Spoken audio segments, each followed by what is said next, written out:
जमाना कदीम की बात है। एक पुरअमन सल्तनत थी जिसका नाम लोरेन था।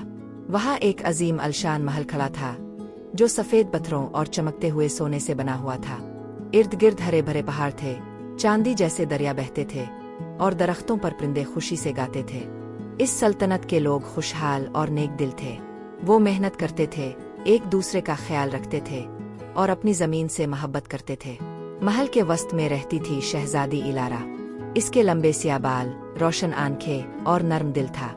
लोग इसे बहुत चाहते थे क्योंकि वो हमेशा दूसरों की मदद करती थी। वो गरीबों को रोटी देती और तन्हा लोगों को फूल पेश करती। लेकिन इतनी नरमी के बावजूद इलारा खुद में शर्मीली और खामोश थी। वो नहीं समझती थी कि क्या वो एक अच्छी मलिका बन सकेगी। इलारा के वालिद बादशाह एलरेक बरसों से हुकूमत कर रहे थे। वो अक्लमंद और बहादुर थे, लेकिन अब वो बहुत बूढ़े और बीमार हो चुके थे। बगैर सहारे के चल नहीं सकते थे और ज्यादा वक्त सोते रहते थे। मलिका हमेशा उनके साथ रहती, मगर वो खुद भी थकी हुई और परेशान दिखाई देती थी। एक दिन मलिका ने इलारा से कहा कि अब वक्त आ गया है कि वो खुद को मलिका बनने के लिए तैयार करे। ये सुनकर इलारा हैरान रह गई। इसे यकीन नहीं था कि वो ये कर सकेगी। इसे डर था कि अगर वो गलती करे तो लोग इस पर एतमाद नहीं करेंगे। इसने बाग में अकेले बैठकर सोचना शुरू किया। परिंदे आसमान में अलिफा रहे थे और हुआ फूलों को आहिस्ता आहिस्ता हिला रही थी। वो बहादुर बनना चाहती थी, लेकिन इसके दिल में खौफ बर्फ की तरह जमा हुआ था। महल में एक पुरानी कहानी मशहूर थी जो बुजुर्ग खादिम और मुहाफिज सुनाया करते थे। इस कहानी में जिक्र था एक छुपे हुए तख्त का जो महल के अंदर कहीं छुपा हुआ था। वो सोने का नहीं बल्कि चांदी और क्रिस्टल से बना हुआ था। कहा जाता था कि ये तख्त इसे दानाई, हिम्मत और सुकून देता है जो इसे सच्चाई से तलाश करे। लेकिन कोई नहीं जानता था कि ये तख्त कहाँ है। कुछ लोग तो इसे सिर्फ एक कहानी समझते थे। एक दिन जब इलारा महल की लाइब्रेरी में चल रही थी तो इसे एक पुरानी गर्द आलूद किताब मिली।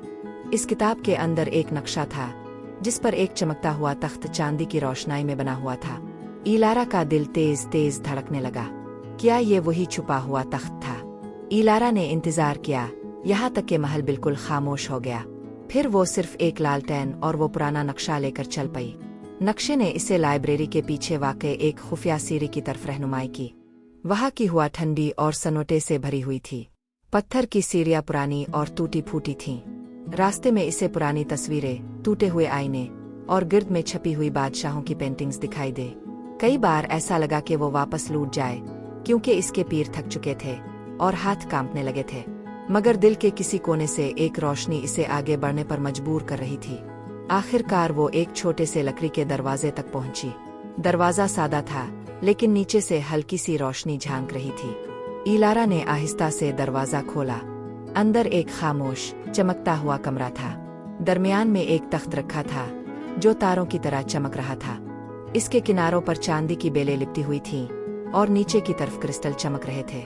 वो तख्त ताकतवर लग रहा था, लेकिन इसमें एक अजीब सा सुकून भी था। इलारा आगे बढ़ी और तख्त पर हाथ रखा। जूं ही इसने तख्त को छुआ, पूरा कमरा रोशन हो गया। वो रोशनी तेज नहीं थी, बल्कि ऐसे थी जैसे बिहार की सुबह का नर्म सूरज। इसी लम्हे इलारा को अपने ख्वाब, यादें और सच्चाइयाँ दिखाई दे। इसे अपने वालिद की दानाई, माँ की मोहब्बत और अपनी नरमी याद आई।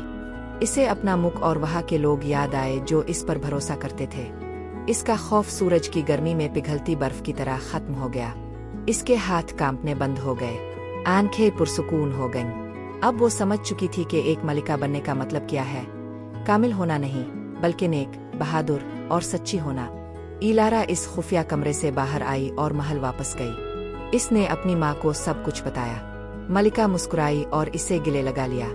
अब वो जान चुकी थी कि इलारा तैयार है। चंद दिन बाद बादशाह एलरेक इस दुनिया से रुखसत हो गए। पूरा लोरेन उनके लिए गमज़दा हुआ, लेकिन दिल में एक नई रोशनी भी थी, एक उम्मीद। ताज पोशी के दिन इलारा ने सोने के तख्त पर बैठने से इनकार कर दिया। इसके बजाय वो तमाम लोगों को साथ लेकर महल के अंदर छुपे हुए तख्त के पास गई। वहाँ इसने वादा किया कि वो मोहब्बत, इंसाफ और हिम्मत के साथ हुकूमत करेगी। इस दिन से मलिका इलारा ने दानाई से हुकूमत की। वो लोगों की बात सुनती, कमजोरों की मदद करती, स्कूल बनवाती, जंगलात उगोती और आसपास की जमीनों में अमन कायम करती। और वो तख्त, छुपा हुआ तख्त, हमेशा एक अलामत रहा, खामोश ताकत और सच्ची सच्चाई की।